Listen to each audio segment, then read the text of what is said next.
Artists, now that we have finished the pastel section of our portraits, we need to work on the background. And we're going to be doing an oil pastel and watercolor resist for the background.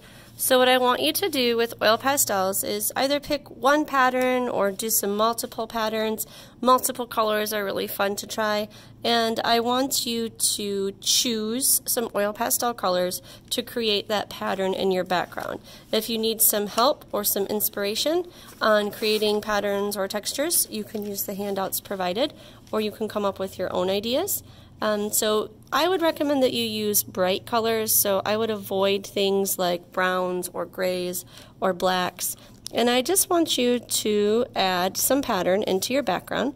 Like I said, you can do multiple patterns, or you could stick to just one pattern.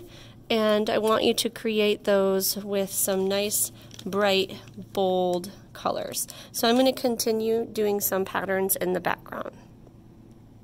For my pattern choices, I just decided to do a variety of line patterns. Just remember that pattern means that repeats. When we are done with our oil pastels, we are going to be using watercolor to add more color to the background.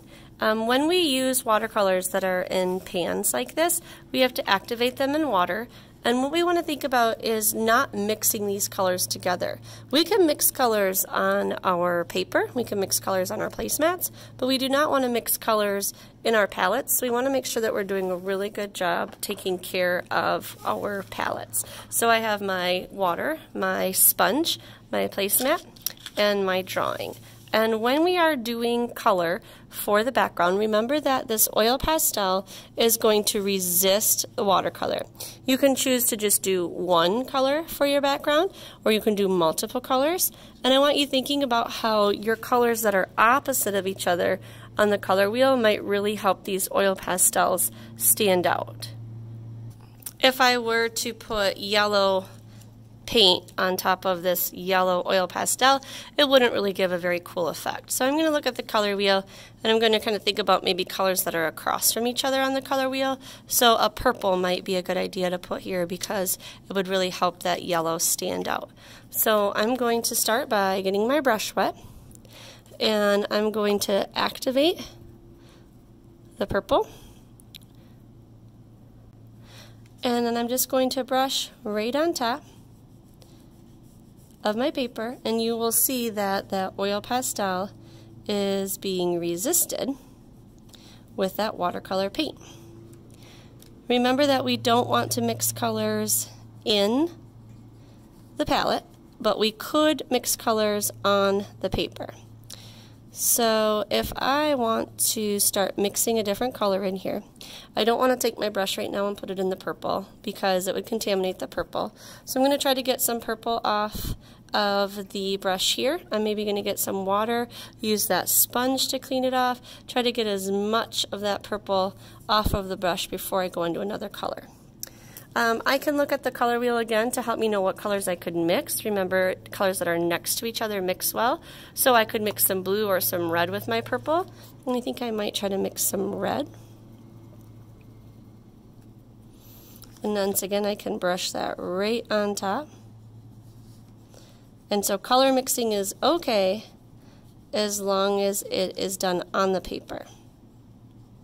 And I'm going to continue filling up the background of my paper with watercolor. Remember, I wouldn't want to do a red here because my red is probably going to blend too much in with the oil pastel. I could do the purple that I'm still doing here, or I could think about maybe slowly blending it to a different color. This is purple, so maybe going to a blue from here would be a good idea.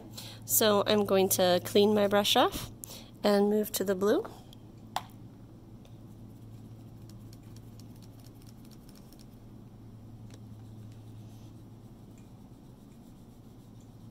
You can see once again that those oil pastels are being resisted by our watercolor paint. And I'm going to continue doing this all the way around my background until I don't have any white paper showing. If I want to make sure that my colors are blending together well, I could slowly blend those colors in together down here, trying to help those colors blend together. Sometimes I could just use a dry brush to help, or a little bit of water. This is kind of helping my other two colors blend together and gradually change from purple to blue. So I'm going to continue all the way around my paper. When you are done using the watercolor palettes, one of the really important things that you want to make sure happen is when we close these, we want them to stay flat.